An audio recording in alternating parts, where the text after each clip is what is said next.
Saudações, amados irmãos! Amados irmãos, peço que se inscrevam no canal e ative o sininho para poder receber novas notificações de novos vídeos. Compartilhe a todos, que Deus vos abençoe sempre!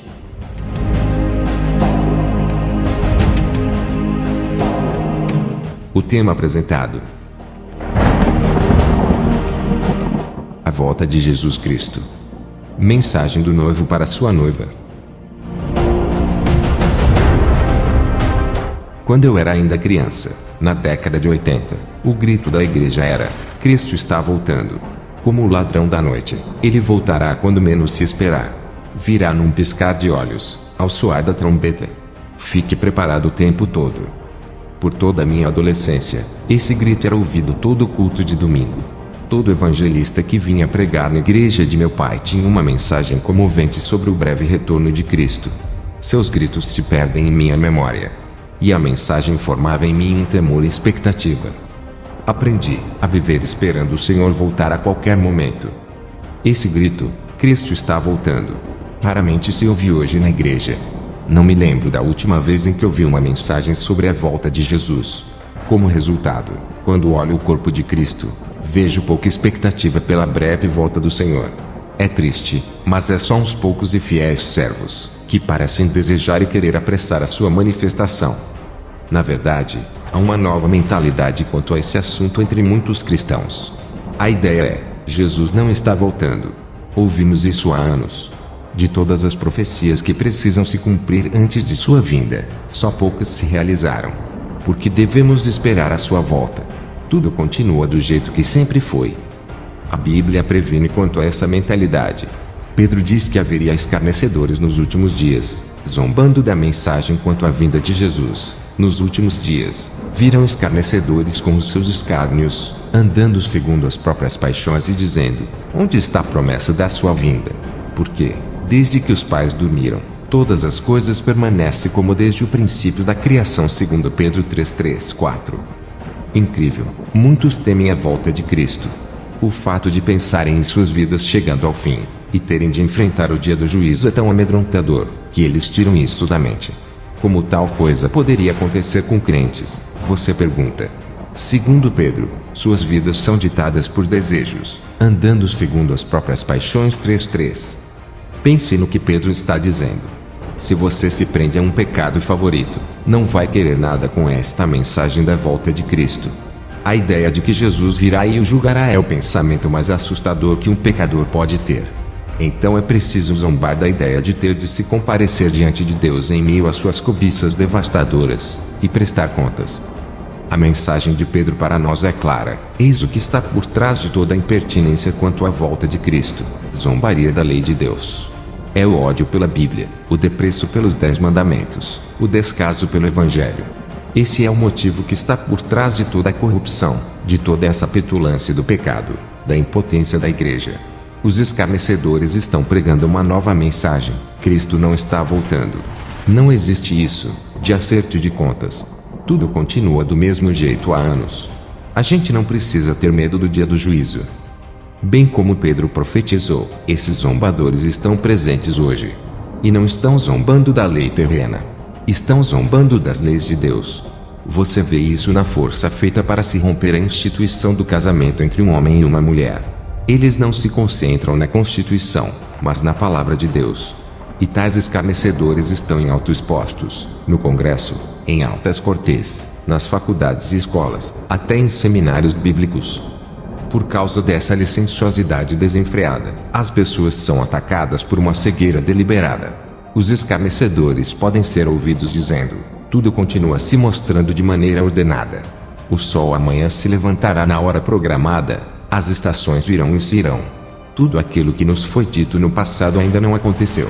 Então, não deixe que nada lhe atrapalhe. Curta e desfrute das coisas. Faça tudo que te deixa feliz. Tenho de abanar a cabeça diante disso. Como alguém vivendo hoje poderia dizer que as coisas continuam como sempre foram? Pense no absurdo dessa declaração nesse tempo de terror. Terroristas destruíram as Torres Gêmeas em Nova York. Explodiram uma estação de trens na Espanha. E estão decapitando pessoas no Oriente Médio. Já foi dito que um genocídio em massa como o Holocausto nunca poderia acontecer em nossos dias. Contudo, 700 mil ruandans inocentes foram mortos pelos próprios compatriotas em poucos meses. A AIDS está matando milhões de pessoas da África, na China, Índia e em outros países. Países ameaçando o uso da bomba de hidrogênio se põem na posição de manter o resto do mundo como refém.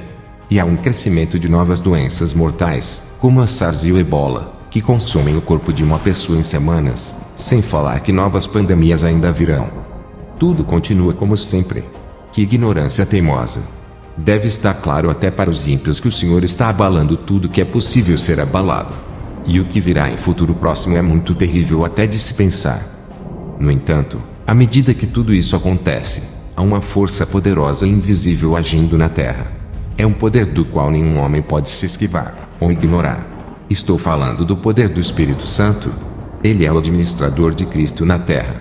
Foi enviado para dar poder aos justos e convencer o mundo do pecado, da justiça e do juízo. O Espírito Santo sabe exatamente por que Jesus ainda não voltou.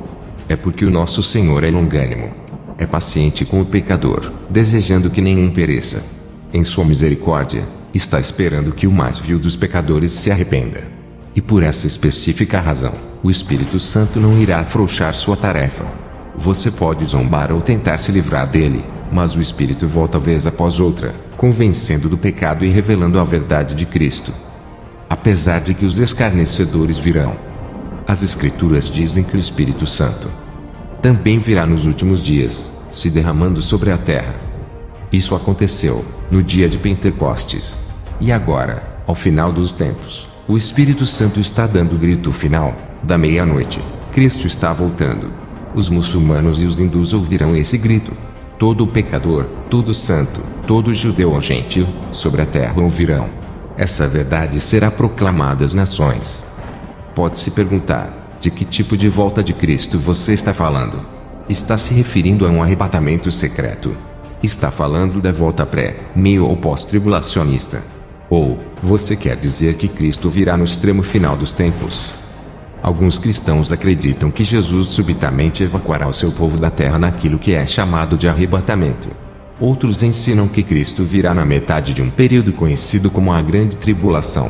Esse período duraria 7 anos, marcado por terror e caos de um modo nunca antes visto pelo mundo. Outros creem que Jesus virá ao final desse período de 7 anos de tribulação. Outros ainda ensinam que Cristo voltará ao final extremo de todas as coisas. Há respeitados estudiosos bíblicos em cada um desses campos. Porém, há algo com o que todo cristão pode concordar. O próprio Jesus diz que ninguém sabe a hora de sua vinda, nem mesmo os anjos. E para a pessoa verdadeiramente apaixonada por Cristo, a hora de sua volta não é problema. Tais servos estão prontos para partirem a qualquer momento, seja por meio de um súbito arrebatamento ou em meio da tribulação. Não importa a eles que tenham de suportar tremendas provações e sofrimentos. Eles confiam que o mesmo Jesus que cuida deles agora a cada dia, cuidará deles em meio a tudo. Eles vivem em expectativa constante da sua volta. Não. Há aqui algo mais forte em ação. E isso é a ideia maligna que Satanás implantou em muitos que se dizem verdadeiros crentes. O diabo está cochichando uma mentira cruel nos ouvidos de multidões dentro do povo de Deus. Cristo não tem previsão para voltar. Em Mateus 24, Jesus conta uma parábola quanto a se estar preparado. Por isso, ficai também vós apercebidos, porque, a hora em que não cuidais, o Filho do Homem virá. Quem é, pois, o servo fiel e prudente, a quem o Senhor confiou os seus conservos, para dar-lhes o sustento a seu tempo? Bem-aventurado aquele servo, a quem seu Senhor, quando vier, achar fazendo assim. Em verdade vos digo que lhe confiará todos os seus bens. Mas, se aquele servo, sendo mau, disser consigo mesmo, meu senhor demora-se, e passar a espancar os seus companheiros e a comer e beber com ébrios, virá o senhor daquele servo, em dia em que não espera e hora que não sabe, e castiga-lo-á, lançando-lhe a sorte com os hipócritas. Ali haverá choro e ranger de dentes. Mateus 24, 44, 51. Note aqui que Jesus está falando de servos, significando crentes. Um servo é chamado fiel e outro mau, o que torna o último servo mau aos olhos de Deus. Segundo Jesus, é algo que ele diz consigo mesmo. 24:48. Esse servo não o diz em voz alta, e não o prega. Mas pensa. Ele vendeu o coração à mentira demoníaca de que Cristo não tem previsão de volta. Note que ele não diz, o Senhor não vai voltar, mas não tem previsão de volta. Em outras palavras, Jesus não virá de repente, inesperado. Não voltará na minha geração. Esse servo mau é claramente um tipo de crente, talvez até mesmo um ministro. Ele recebeu a ordem de vigiar e ficar preparado. Porque, a hora em que não cuidais, o Filho do Homem virá. Mateus 24:44. Porém tal homem acalma a consciência aceitando a mentira de Satanás. Jesus nos mostra o fruto desse tipo de raciocínio. Se um servo está convencido de que o Senhor não tem previsão de volta, então não vê necessidade de uma vida reta. Ele não é compelido a fazer as pazes com os demais servos. Não vê necessidade de preservar a unidade no lar, no trabalho, na igreja.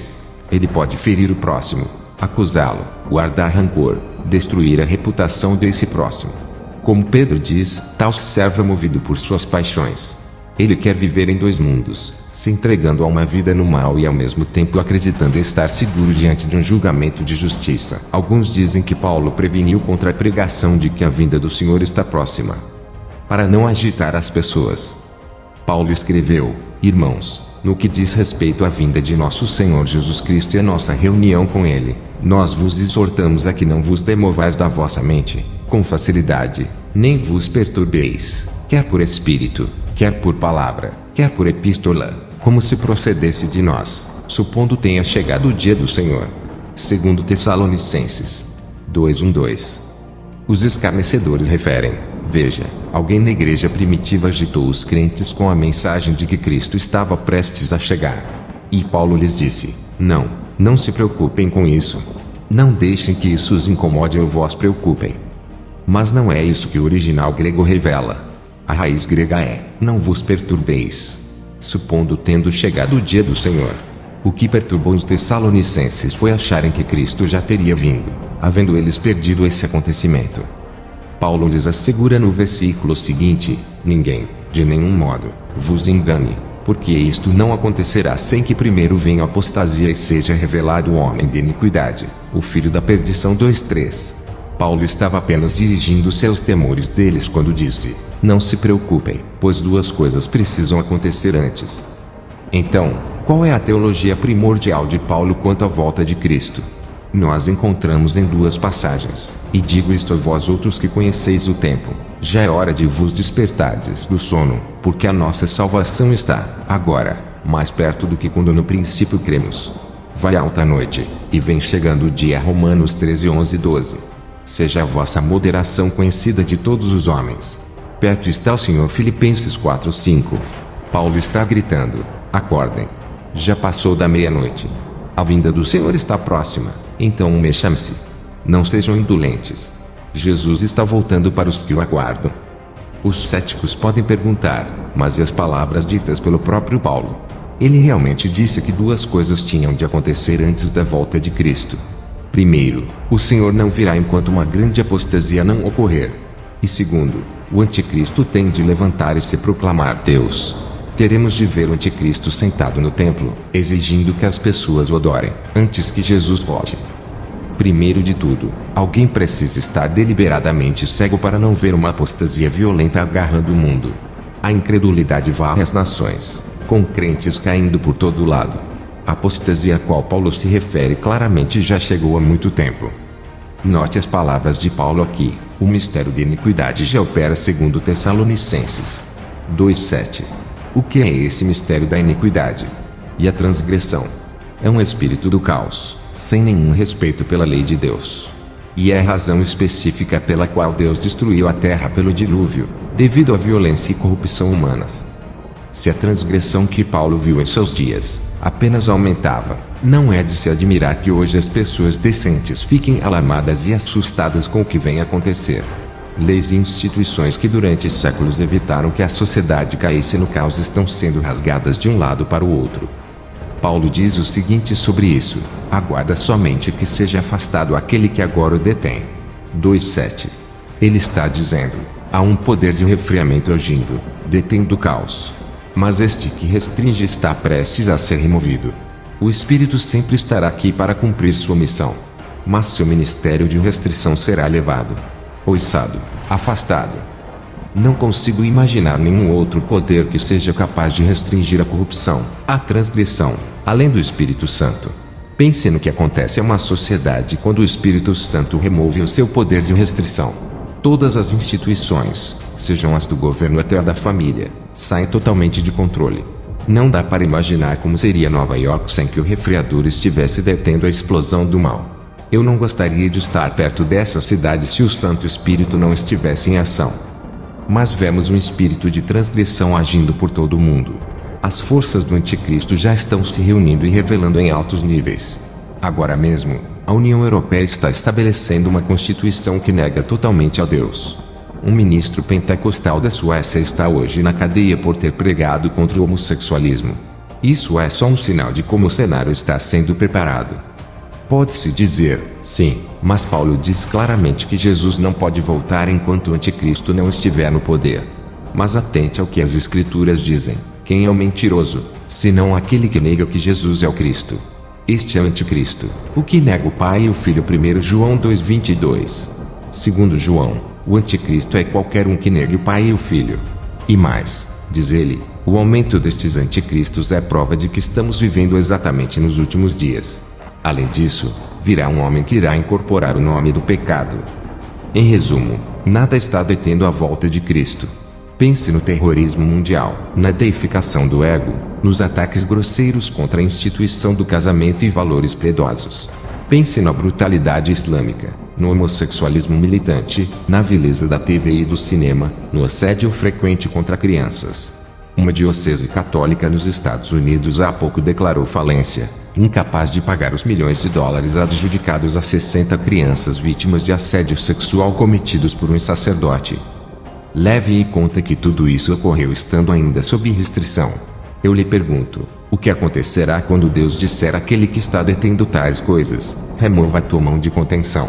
Deixe que sigam o seu próprio curso até o ápice.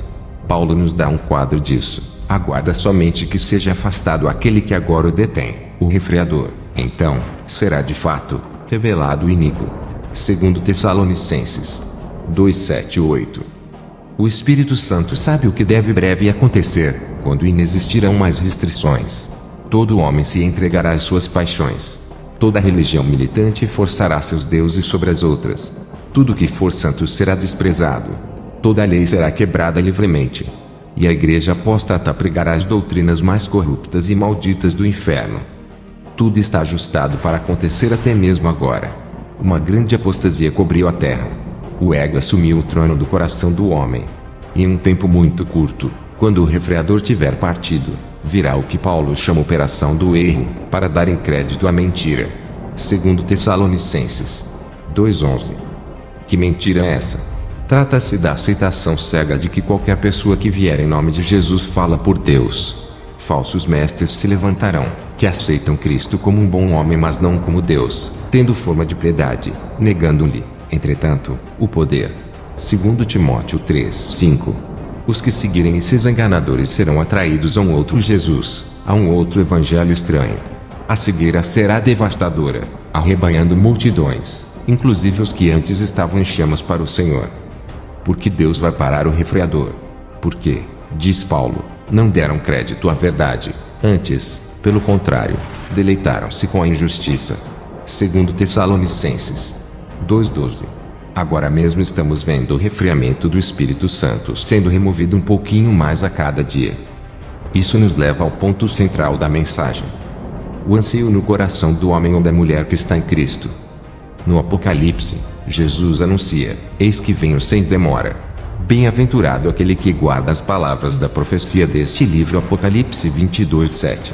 5 versículos adiante, Cristo diz: e eis que venho sem demora, e comigo está o galardão que tenho para retribuir a cada um segundo as suas obras. 22:12. Cá está o anseio do coração de todos os que aguardam com expectativa a volta de Jesus. O Espírito e a noiva dizem: vem. 22:17. Isso se refere à noiva de Cristo, constituída de um corpo mundial de crentes sob o seu senhorio.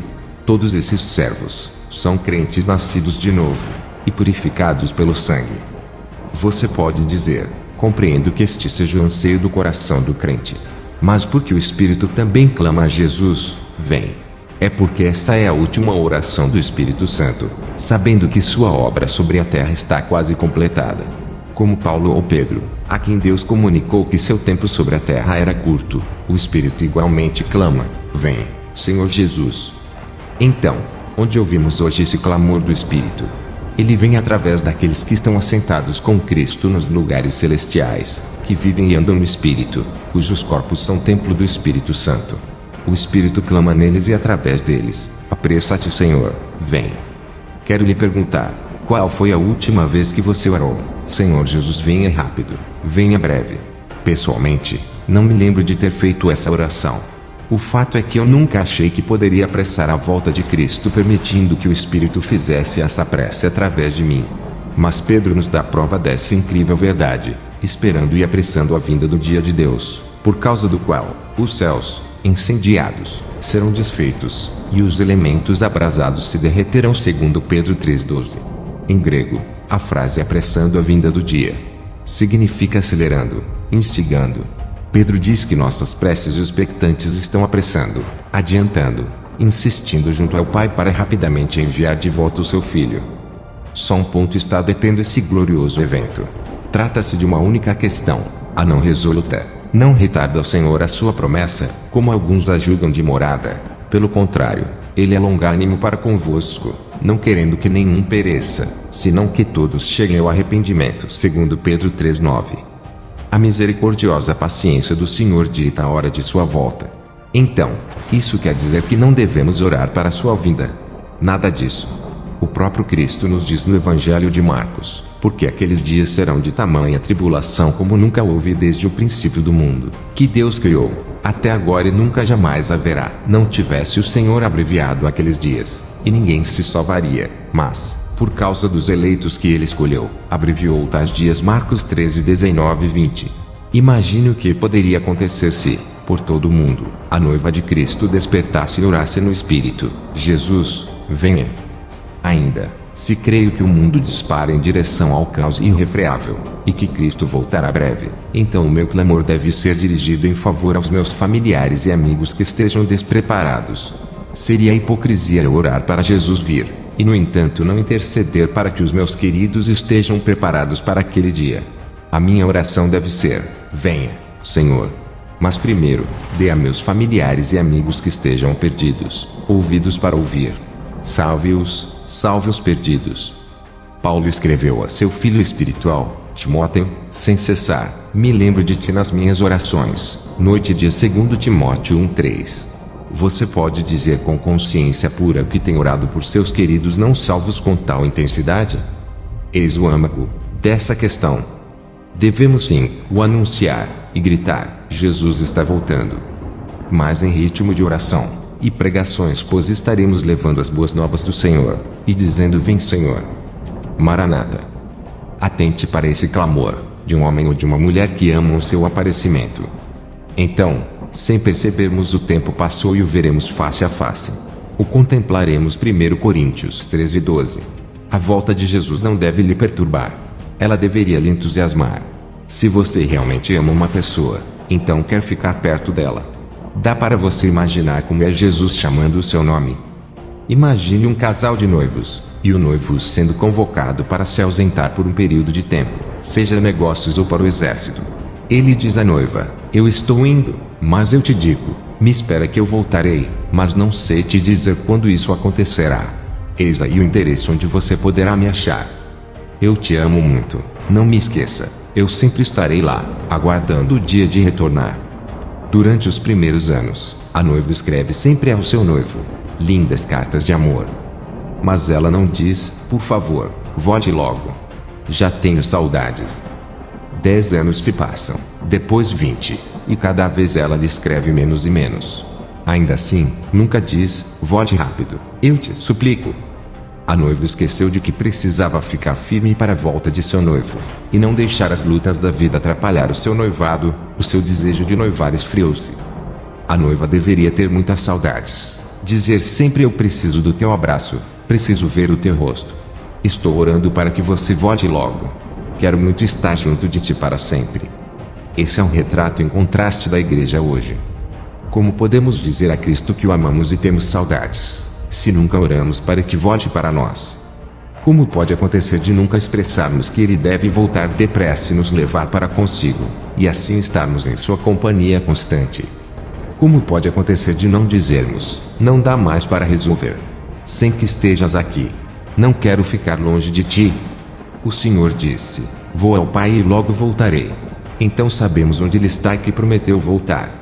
Posso te afirmar, Jesus está voltando. Ele te enviou uma carta. Apocalipse 22:20. Certamente, venho sem demora. E ouço a noiva de Cristo respondendo, vem, Senhor Jesus. Assim que devemos ficar. Atentos à voz do Espírito Santo, é ele que conduzirá a noiva até o noivo. Pergunto a você, você está mesmo dizendo ao noivo? Vem. Escreva, nos comentários, dizendo, Maranata.